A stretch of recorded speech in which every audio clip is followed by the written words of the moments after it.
Okay, so may gabi kanatong tanan mga kaigsunan ko diha sa Ginoo.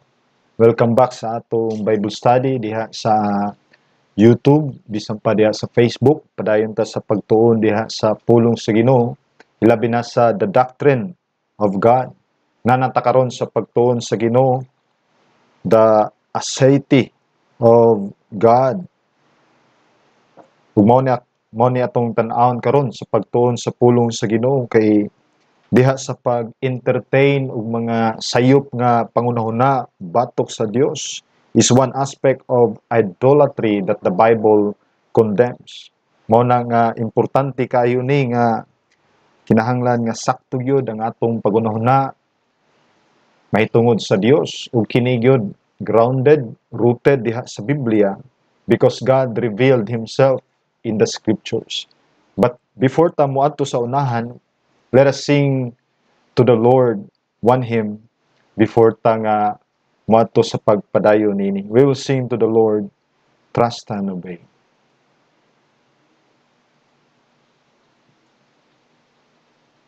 When we walk with the Lord In the light of His word, what a glory He sheds on our way. While we do His good will, He abides with us still, and with all who will trust and obey. Trust and obey, for there's no other way to be happy in Jesus, but to trust and obey.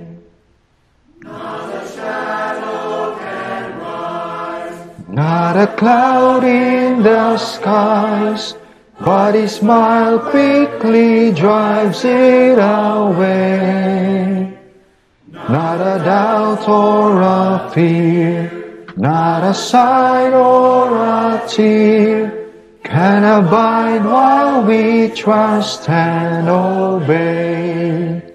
Trust and obey, for there's no other way to be happy in Jesus, but to trust and obey.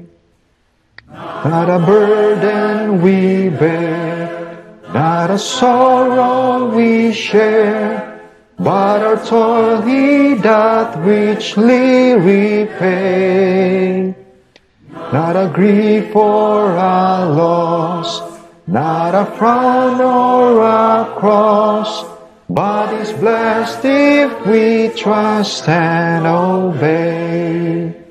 Trust and obey, for there's no other way to be happy in Jesus, but to trust and obey. But we never can prove the delights of His love until all on the altar we lay. For the favor He shows and the joy He bestows are for them who will trust and obey.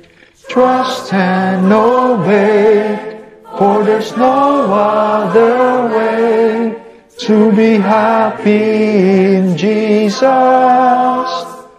but to trust and obey. Then in fellowships we will sit at His feet, or will walk by His side in the way. What He says we will do, where He sends we will go.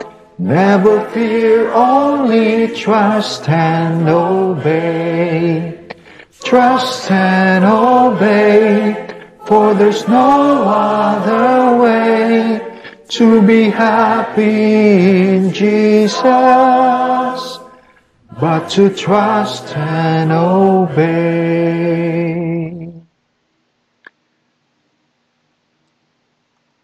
Okay, let us pray. Our Heavenly Father, our gracious God, Ikaw ang among gipasalamatan niini nga orasa nga imong gihatag kanamo, hilabi na sa among pagtuon diha sa imong pagkaikaw diha sa Biblia. Among mga pag-ampo Ginoo nga ikaw ta magatabang kanamo, magaabli sa among habol nga kasing-kasing bisan pa sa among kaisipan nga makaila kami diha sa tinuod nga Dios nga among magbubuhat. Ang Dios nga balaan, ang Dios nga gamhanan ug walay sama diha kanimo. Ikaw ta magapanalangin niining among pagtuon diha sa imong mga pulong Ginoo. We pray, Lord, for your holy presence to be with us bisan pa sa imong balaan nga espiritu nga padayon unta siya nga magatabang kanamo Ginoo pinagi sa imong kaluoy diha sa kamatuoran nga imong gipadayag sa Biblia. Amo usab giampo ang mga tigpaminaw nga kauban namo karon nga nagatan-aw niini nga pagtudlo sa imong mga pulong nga ikaw ta magapanalangin kanila bisan pa Ginoo sa mga magtutuo na diha kanimo imong mga kaanakan among mga pag-ampo Ginoo nga padayon nimo silang lig-unon bisan pa Lord sa mga eksperyensya sa ilang kinabuhi karon, mga sakit ug bisan pa Ginoo mga problema. We pray Lord nga ikaw magasulbad nining tanan Ginoo, magahatag kanila og paglaom nga buhi nga diin si Kristo mao gyud sulbad nining tanan Ginoo. Ang kaluwasan mao importante, ang mga milagro mao gyud ning kaluwasan nga naangko namo diha ni Kristo. Mao na nga dako ang among pagpasalamat diha kanimo Ginoo nga imo kaming giluwas pinaagi sa imong grasya. Nini nga taknaa sa among pagpadayon sa among pagpadayon sa pagtuon sa imong mga pulong. We pray Lord nga imo kaming tabangan, imo kaming giyahan sa mga butang diha sa imong mga pulong. Kining tanan Lord among gikumitar diha kanimo sa pangalan ni Jesus. Amen. So again mayong gabi kanatong tanan, padayon ta diha sa pagtuon sa pulong sa Ginoo. Nanata sa lecture 6 sa The Doctrine of God, God's Aseity. Kaniya sa atong introduction, ato nakita nga ang pag-entertain og sayop nga mga pangunahuna sa Dios is one aspect of idolatry that the Bible condemns. Mao na nga mahinungdanon gayud kaayo that we seek to think right thoughts who God really is. Mao gyud ni atong susihon, tan-awon, mao na nga mobalik kita sa Biblia tungod kay ang Biblia nagapadayag kung kinsa gyud ang Dios diha sa iyang kaugalingon. So what is God like? So mao na ato i-consider karon. Today we will consider another aspect of God's attribute, and that is what theologians call as the independence or aseity of God. The independence of God. So, mao ni atong tan-awon karon nga mga orasa. The biblical concept of God's aseity. When we speak of the aseity of God, what we are talking about, unsa may atong gihisgutan? We are talking about the biblical concept that God is in need of nothing, or God is in need of no one. Tungod kay ang Dios, kumplito na siya diha sa iyang kaugalingon. He is complete in Himself. Walay panahon nga kulang ang Dios, kundi kumplito ang Dios diha sa iyang kaugalingon and absolutely self-sufficient. Bot pasabot, pag-ingon nga self-sufficient, He is in need of no one. Wa siya nagkinahanglan sa uban nga mga butang, bisan pa diha sa kabuhatan, for God is independent being. Dili pareha kanato nga mga tao nga mga dependent being, nga klase nga mga tao. Mao na nga dili ni tinuod diri kanato. This is not true of us human beings, tungod kay we are dependent upon so many for our lives and existence. Mao na nga naay kasabihan nga kanunay nato nga mabatian, no man is an island. But pasabot nga ang matag usa gyud nakinahanglan sa matag usa ka mga tao or the other person to help us aron kita nga mo grow diha sa kaalam, mo grow diha sa eksperyensya, mulambo ang atong pagkinabuhi, mutubo ang atong kahibalo, o makabaton pa gyud tawag mga experience or learnings gikan sa atong experience ug bisan pa sa atong mga na-learn. Pero ang Ginoo, Dili siya pareha nato because God is God and God is supreme being. Pero kita, we are dependent upon so many for our lives and existence. Our coming into this world was dependent upon so many events that went before it and after it. And from the day we were born till the day that we die, mao gyud gihapon, we are dependent sa daghan nga mga tao, bisan pa sa daghan nga mga butang. Mao na nga tinuod yun ni. Kada adlaw kinahanglan gyud ta og pagkaon, kinahanglan gyud ta og hangin, kinahanglan gyud ta og mga panapton or suluton aron nga dili ta tugnawon. Kinahanglan ta nga ma-educate ang atong kaugalingon, mao na nga mo adto gyud ta sa eskwelahan bisan karon nga nagatubang ta diha sa pandemya, ang ato gyud nga panggobyerno nangita gyud og paagi aron dili maundang ang pag-eskwela sa mga bata. Mao na ang pag-eskwela na nay modular, na nay online nga schooling tungod kay we are dependent in so many things. In training, our jobs, our enjoyment of peace and order, almost in everything, we are dependent upon many things and so many people. Apan kini, dili ni tinuod diha sa Dios because God, He is self-existent and self-sufficient. He is in need of nothing. He is in need of no one. Look at the biblical text diha sa pulong sa Ginoo. The biblical text of God aseity. The independence of God. Tanaw nato ang Acts chapter 17, 22 to 31. Di man makita sa inyong screen siguro no, kay gamay man kayo. Pero ako lang basahon. Gingon diri sa Acts chapter 17, 22 to 31. Mao kini ang pag-adto ni Pablo dito sa Athena. Mayon siya sa verse 22, ang pulong sa Ginoo. And Paul stood in the midst of the Areopagus and said, Men of Athens, I observe that you are very religious in all respects.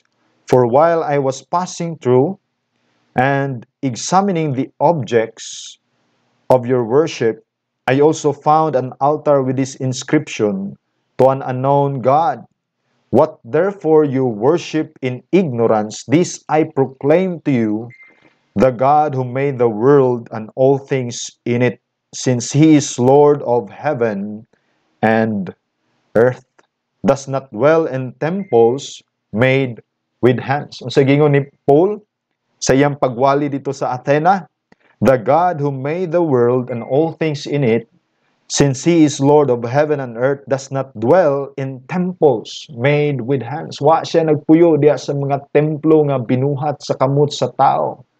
Unsa man ning naa sa templo dito sa Athena, katong mga Dios nga binuhat, inukit diha sa mga bato, inukit diha sa mga kahoy aron ipurmahon sama sa dagway sa Dios. Pero mingon si Paul, the God who made the world and all things in it, since He is Lord of heaven and earth, does not dwell in temples made with hands. Neither is He served by human hands as though He needed anything, since He Himself gives to all life and breath and all things. And He made from one every nation of mankind to live on all the face of the earth, having determined their appointed times and the boundaries of their habitation. So may purpose niini.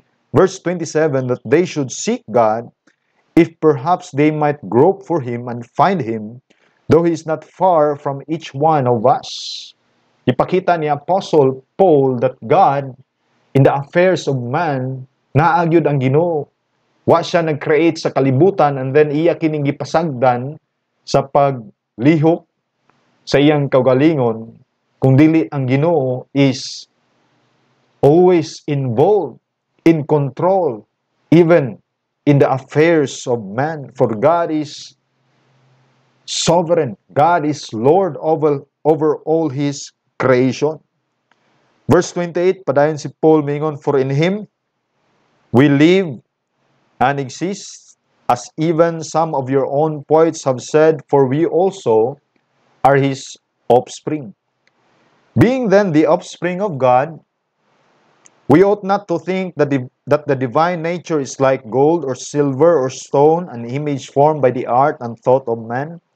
Therefore, having overlooked the times of ignorance, God is now declaring to men that all everywhere should repent. Dili lang sa Athens, sa mga tao nga nagsimba o mga Diyos-Diyos, but Paul is saying that God is now declaring to men that all everywhere should repent.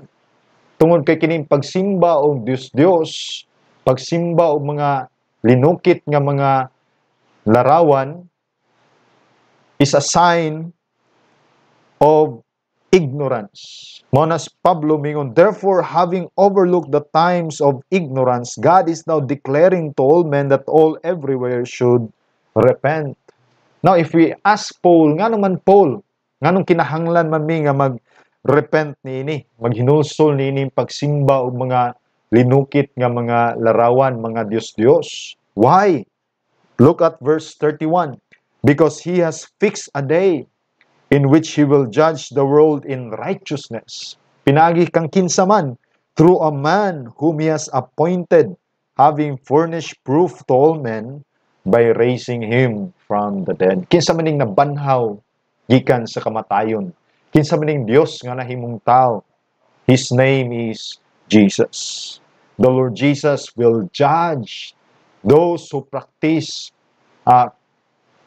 idolatry, nagsimba og mga Diyos-Diyos, nga din ilang gisimba, nga ilang giisip, nga mao kato ang Dios nga nagkinahanglan sa ilang tabang. And if you read verse 25, diha sa Acts chapter 17, so may gingon sa verse 25 sa Acts chapter 17, kung atong tanawon og balik no sa verse 25, gingon diha as though he needed anything. Ang phrase nga makita nato sa verse 25, neither is he served by human hands as though he needed anything, since he himself gives to all life and breath and all things. God is in need of no one and nothing. Nganong wa man ang kinahanglan ang Dios.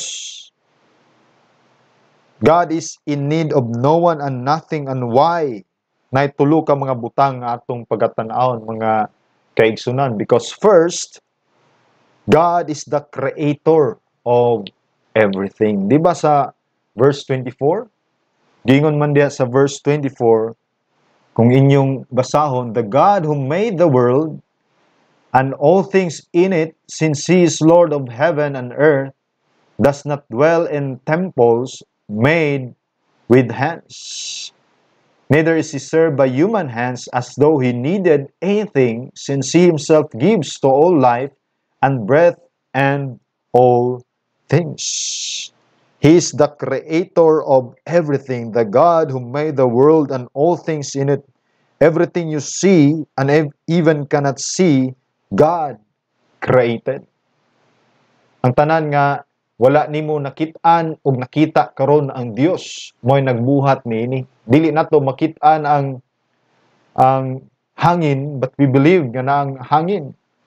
Dili nato makit-an ang mga espiritu, but we believe nga naay mga espiritu. Because God revealed it so in the scriptures. Everything you see and even cannot see, God created. Man only builds upon what God has made, but God is the creator or originator of everything. Siya ang magbubuhat sa tanan nga mga butang. Siya ang nagbuhat sa kalangitan, sa katubigan, sa kadagatan. Siya ang nagbuhat sa universe, sa multi-universe. Siya ang nagbuhat sa tanan. Muna nga ang Diyos, He is not part of creation, for He is our Creator. And the Creator is not part of creation because He is the supreme God who is always in existence even before eternity past. He calls into existence the things which does not exist, calling into being the things which does not exist. He is the creator of everything. Tanaw ang inyong mga Biblia diha sa Colossians chapter 1 verse 16.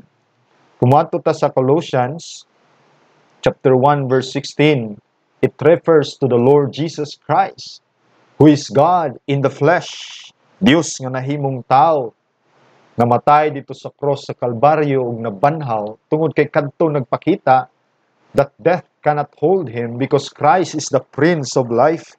Colossians 1 verse 16 gingon, for by him all things were created, both in the heavens and on earth, visible and invisible, whether thrones or dominions or rulers or authorities. All things have been created by Christ or by him and for him. Because Christ is God, he is co-creator with God the Father. He is the creator of everything. All things have been created by him. Christ is the means of our existence. Christ is the means of creation. And the end of creation, the goal of creation is Christ. By him and for him. Look at John chapter 1 verse 3.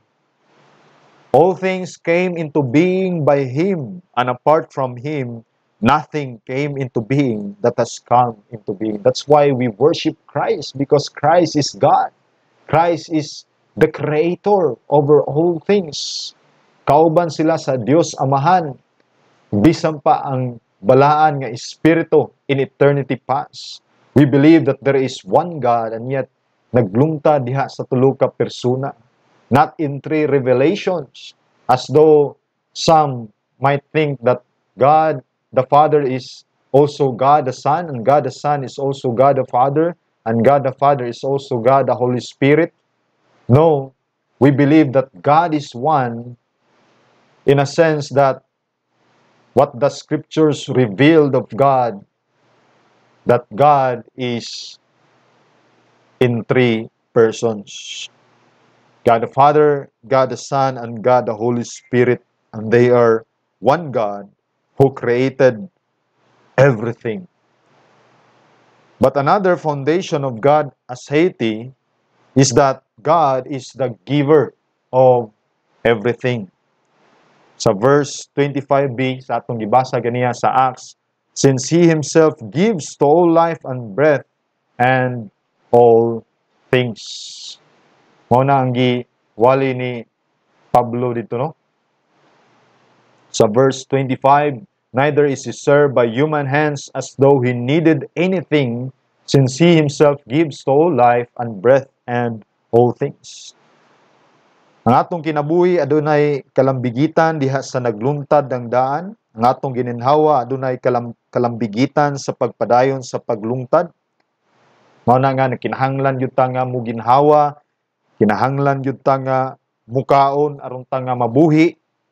Adunay kalambigitan sa pagpadayon sa paglungtad ang atong gininhawa ug ang tanan adunay kalambigitan sa tanan nato nga atong naangkon karon aron kita magpadayon sa atong kinabuhi ning kalibutana. Nga makita po nato diha sa Biblia, another foundation of God's aseity or God's independence is that God is the sovereign ruler of everything and everyone. That's why ang Ginoo gitawag siya, He is the Lord God. He is not God alone, but He is also Lord. Meaning, He is the ruler of all His creation. Kung unsay iyang ikuman, kinahanglan nga tumanon because He is Lord. Siya may tag-iya. Siya may matuman. He is the supreme ruler, the sovereign ruler of everything and everyone. Look at Acts chapter 17, 24 to 26. Gingon diha ni Apostle Pablo sa iyang wali dito sa Athens, the God who made the world and all things in it, since He is Lord of heaven and earth, does not dwell in temples made with hands, neither is He served by human hands as though He needed anything, since He Himself gives to all life and breath and all things, and He made from one every nation of mankind to live and all the face of the earth, having determined their appointed times. Sa Acts 17. God from one man, tumakita, populated the whole earth. And this was not done by chance. Wa ni siya naitabo nga itong isulti sa uban nga Big Bang Theory or sa evolution. This was not done by chance. Kundili ang pag-create sa Ginoo sa tanan nga kabuhatan was done by God for a purpose that His glory might be shown and that His name might be proclaimed, and all His creation will come and bow down and acknowledge that God is the supreme ruler and that God is God in all His creation. God determined their appointed times and the boundaries of their habitation. In other words, sa giingon ni Lenski, God allotted to each nation both its period, how long it will last, and its geographical location according to His wisdom, and the beneficent providence. Mo ning giingon sa Proverbs chapter 21 verse 1. So may giingon sa Proverbs chapter 21 verse 1. Giingon diha no? The king's heart is like channels of water, and the hand of the Lord, He turns it wherever He wishes. Ato makita nga ang king, aduna siya kaugalingon nga pagbulutan, kaugalingon nga gusto, aduna siya kaugalingon nga mga plano, kaugalingon nga decision, and we know when we say king, kana siya nga person is authoritative, kinahanglan yun nga paminawon, but tanawa, ang gahom sa Ginoo, even in the hearts of the king. Mingon ang pulong sa Ginoo sa Proverbs atong gibasa karon, the king's heart is like channels of water in the hand of the Lord. He turns it wherever He wishes. Kita nato ang gahom sa Ginoo bisan pas kasing-kasing diha sa hari. He turns it wherever He wishes. And look at Matthew chapter 10, 29 to 30. Are not two sparrows sold for a cent? Ingon ang scripture. And yet not one of them will fall to the ground apart from your Father. Why mga matay nga mga sparrow kung kini dili itugot diha sa kabubuton o bisan pa diha sa gamhanan nga providensiya sa Ginoo. Verse 30, but the very hairs of your head are all numbered. Mo na ito makita that this threefold basis of God as deity, or the independence of God, since He is the creator of everything, He is the giver of everything, and He is also the sovereign ruler over everything and everyone, then God is in need or of nothing or of anyone. So sa may practical relevance nini, knowing that God is the creator of everything, knowing that God is the giver of everything, knowing that God is the sovereign ruler over everything and everyone, then God is in need of nothing or of anyone. So sa may practical nga application ini mga kaigsunan, diri ipakita sa Dios kung unsa gyud ang pagka binuang sa pagsimba ug mga Dios-Dios. Mao na nga si Pablo sa iyang wali dito sa Athens sa Acts chapter 17, 29 to 30, kung atong tanawon sa pagbalik sa Acts chapter 17, no? 29 to 30, gingon, being then the offspring of God, we ought not to think that the divine nature is like gold or silver or stone, an image formed by the art and thought of men. Being then the offspring of God, dili ta magunahuna nga ang divine nature, ang Dios nun nga kinayahan sama diha sa mga bulawan, sama diha sa silver o diha sa mga bato, nga gipurma sa tao by the art and thought of man. Verse 30, therefore having overlooked the times of ignorance, God is now declaring to men that all everywhere should repent.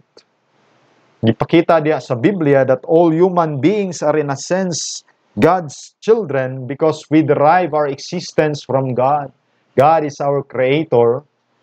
Mao na nga gitawag ta diya sa Biblia as offspring of God, the fact that we are created by God and utterly dependent upon Him for our existence. And this shows the folly of crass idolatry when we worship other gods, when we worship image worship, and even thinking that the divine nature is like gold or silver or stone, an image formed by the art and thought of men.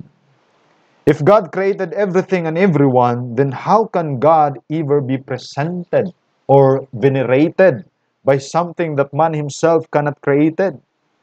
Mao na nga ang Old Testament prophets, nagaingon sila nga this is a mockery sa kini ka binuang. And if you read Jeremiah chapter 10 verses 1 and following, makita nato nga ang Dios pinagi kang prophet Jeremiah nasuko niya to mga tao nga nagsimba og mga Dios mibiya diya sa tinuod nga Dios aron nga simbahon og pagaampuan. Ang ila na hinong gisimba mga Dios na sa silingan nga mga nasod nga mga kaaway sa Dios. Jeremiah chapter 10 verse 1, mingon ang pulong sa Ginoo sa Jeremiah. Tanaw nato. Verse 1, hear the word which the Lord speaks to you, O house of Israel. Thus says the Lord, do not learn the way of the nations, and do not be terrified by the signs of the heavens. Although the nations are terrified by them. For the customs of the peoples are delusion, because it is wood cut from the forest, the work of the hands of a craftsman with a cutting tool. They decorate it with silver and with gold. They fasten it with nails and with hammers so that it will not totter. Like a scarecrow in a cucumber field are they, and they cannot speak. Sigingon sa pulong sa Ginoo, they cannot speak. They must be carried because they cannot walk. Do not fear them, for they can do no harm, nor can they do any good. Ayaw ni sila kahadluki kini mga Dios nga ilang gisimba tungod kay wa ni sila gahom. There is none like thee, O Lord. Thou art great, and great is thy name in might. Who would not fear thee, O King of the nations? Indeed, it is thy due, for among all the wise men of the nations, and in all their kingdoms, that there is none like thee. Verse 8, but they are altogether stupid, kato mga nagsimba og mga Dios, and foolish. In their discipline of delusion, their idol is wood. Grabe ra ba ang ilang disiplina niini sa ilang kabuang tungod kay ilag yun ni gisimba, ilag yun ni gitagaan og dako nga pagrespeto og pagtagad. Pero ingon ang Biblia, they are altogether stupid and foolish in their discipline of delusion. Verse 9, beaten silver is brought from Tarshish, and gold from Ophir, the work of a craftsman, of the hands of a goldsmith. Violet and purple are their clothing, they are all the work of skilled men, but the Lord is the true God. He is the living God and the everlasting King. At his wrath, the earth quakes, and the nations cannot endure his indignation. Thus you shall say to them, the gods that did not make the heavens and the earth shall perish from the earth and from under the heavens. It is he who made the earth by his power, who established the world by his wisdom, and by his understanding he has stretched out the heavens. Next, when he uttered his voice, there is a tumult of waters in the heavens. When God utters his voice, and he causes the clouds to ascend from the end of the earth, he makes lightning for the rain, and brings out the wind from his storehouses. Every man is stupid, devoid of knowledge. Every goldsmith is put to shame by his idols. For his molten images are deceitful, and there is no breath in them. They are worthless, a work of mockery. In the time of their punishment they will perish. The portion of Jacob is not like this, for the maker of all is he, and Israel is the tribe of his inheritance. The Lord of hosts is his name. Pick up your bundle from the ground, you who dwell under siege. Mao kana ang pulong sa Ginoo, mga kaigsunan. Grabe ka, bugat ka to mga nagsimba niini, gitawag sa Ginoo nga fool and stupid, because they worship God who is not the true God and the living God. They worship the creation, ilang gisimba ang creation, binuhat, rather than the Creator. Mo na nga si Prophet Isaiah, padayon sa iyang gisulti diha sa Isaiah chapter 44, na po siya gisulti ganiha, mamanto si Prophet Jeremiah. And if we will look to what Prophet Isaiah says sa chapter 44, 8 to 17, ang pulong sa Ginoo nagiingon, do not tremble and do not be afraid. Have I not long since announced it to you and declared it, and you are my witnesses? Is there any God besides me? Or is there any other rock? Ingon ng Dios, I know of none. Nabay lain nga Dios. Nabay lain nga mga Dios-Dios nga sama diha kaniya.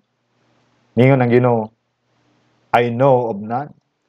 Those who fashion a graven image are all of them futile, and their precious things are of no profit. Even their own witnesses fail to see or know, so that they will be put to shame. Nganong gingaman sa Biblia, their precious things. At makita, because these people, ilang gisimba kanang gold yun. Kanang ngita yun sila o mga wood nga pinasahi, special nga kahoy nga dili yun madugta. Pero nag-ingon ng Biblia, their precious things are of no profit. Even their own witnesses fail to see or know, so that they will be put to shame. Who has fashioned a god or cast an idol to no profit? Behold, all his companions will be put to shame, for the craftsmen themselves are mere men. Let them all assemble themselves. Let them stand up, let them tremble, let them together be put to shame. The man shapes iron into a cutting tool and does his work over the coals, fashioning it with hammers and working it with his strong arm.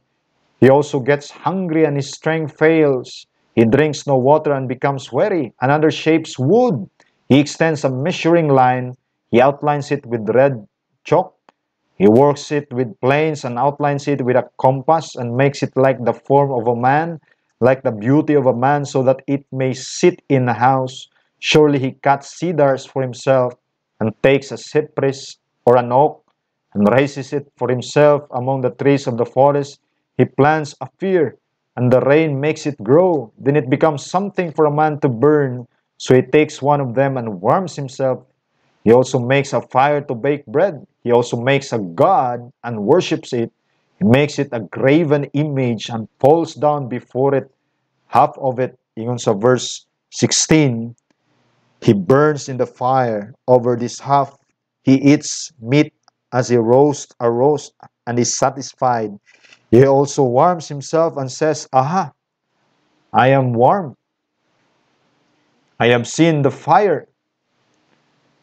Verse 17, but the rest of it, he makes into a god his graven image. He falls down before it and worships. He also prays to it and says, Deliver me, for thou art my God. Kakita mo sa kabuang sa tao sa iyang kasing-kasing. Mga igsoon, diha sa Ginoo, ingana usab kita kung wala ta giluwas sa Dios diha kang Ginoong Hesukristo. All of us will worship an idols. All of us will make a God of his own, then worship it. But we praise God that God deliver us from all these things in the Lord Jesus Christ. Aron kita makaila diha sa Dios nga independent. Nga din ang Dios, He is in need of no one. He is in need of no one else. Tungod kay ang Dios, He is independent being. But why God created us? He created us so that we will glorify Him and praise Him and acknowledge that God is truly the glorious and supreme being God. Therefore, if any visitors are still practicing this crass idolatry.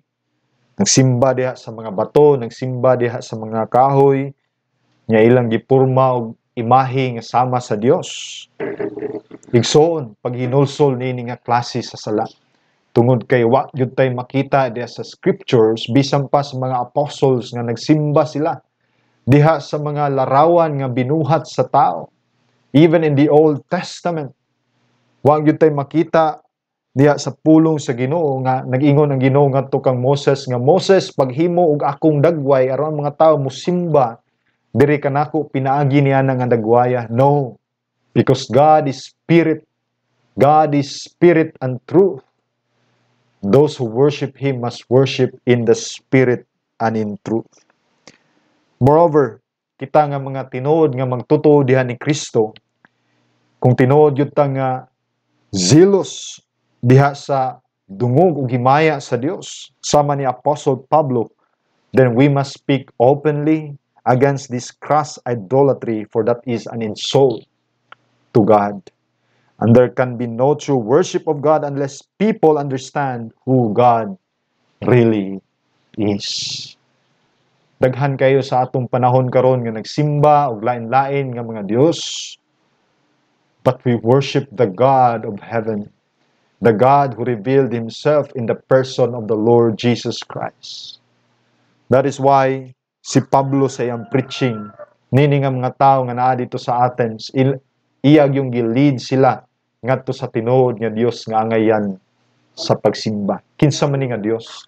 The God who became flesh, the Lord Jesus, who died on the cross of Calvary, died for our sins, so that in Him we might receive forgiveness, redemption of our sins. Look at Acts chapter 17, 16 to 18. Nagingon diri, now while Paul was waiting for them at Athens, his spirit was being provoked within him as he was beholding the city full of idols. So he was reasoning in the synagogue with the Jews, and the God-fearing Gentiles, and in the marketplace every day with those who happened to be present. And also some of the Epicurean and Stoic philosophers were conversing with him, and some were saying, what would this idle babbler wish to say? Others, ang uban nagingon, he seems to be a proclaimer of strange deities, because he was preaching Jesus and the resurrection. Kay bawag yun sila nga ang giwali gitudlo ni Pablo, for them it is strange. Why? Because this God who became flesh died for the sin of His people. And they thought that God could not do this. They thought that God will not die. Now, God became flesh for the fact so that Christ might redeem us. Pinaagi sa iyang propitiation, sa iyang atonement dito sa cross sa Calvary. Ug wala ni hunong si Kristo diha. Nagingon ang preaching ni Apostle Paul sa atong pagbasa ganiha sa Acts chapter 17 verse 16 to 18, because he was preaching Jesus and the resurrection. If there is no resurrection, then there is no salvation. If there is no resurrection, then kitang tanan padulong yuta sa kalaglagan. We will not know God who really He is apart from the Lord Jesus Christ. Muna nga mga kaigsunan ko diha sa Ginoo, daghampay mga practical relevance niini sa the independence of God, God's aseity, but we will continue this next time, Lord willing, next week sa atong pagtuon sa pulong sa Ginoo. So diri lang ta kutob, no? Let us pray. Our Heavenly Father, our gracious God, ikaw mong gipasalamatan niini nga mga orasa nga imong gihatag kanamo sa pagtuon sa imong mga pulong. We pray, Lord, nga the more kanamo mailhan sa imong mga pulong, the more ang among pagsimba, pagsalig, mo increase diha kanimo Ginoo. Tabangin mo kami, Lord, nga ang among pagsalig dili sa mabutang sa kalibutan, for we cannot serve, for man cannot serve God and mammon. For worshiping mammon or money is an idol also. But Lord, there are so many idols in our hearts. Lord, we pray nga ikaw gyud ang magatabang namo niini nga din ang among focus pagsimba diha lamang kanimo. Ginoong Dios, amo sab giampo ang mga wala pa diha ni Kristo nga nakabati niini nga kamaturan that they will repent of their sins of this gross idolatry, crass idolatry, that they will come in the Lordship of Christ and repent, turn away from these things, and come to the true God who became flesh, our Savior, the Lord Jesus Christ. May you help them, Lord, and help them that they may know the true and eternal life. For knowing you is eternal life. For this is eternal life, that they may know you, the true God, and Him whom thou hast sent, the Lord Jesus Christ. All glory belongs to you, Lord. We pray in Jesus' name. Amen. Salamat mga kaigsunan sa inyong paminaw nining Bible study, and I hope nga Ginoo magapanalangin kanatong tanan. God bless and maayong gabi kanatong tanan.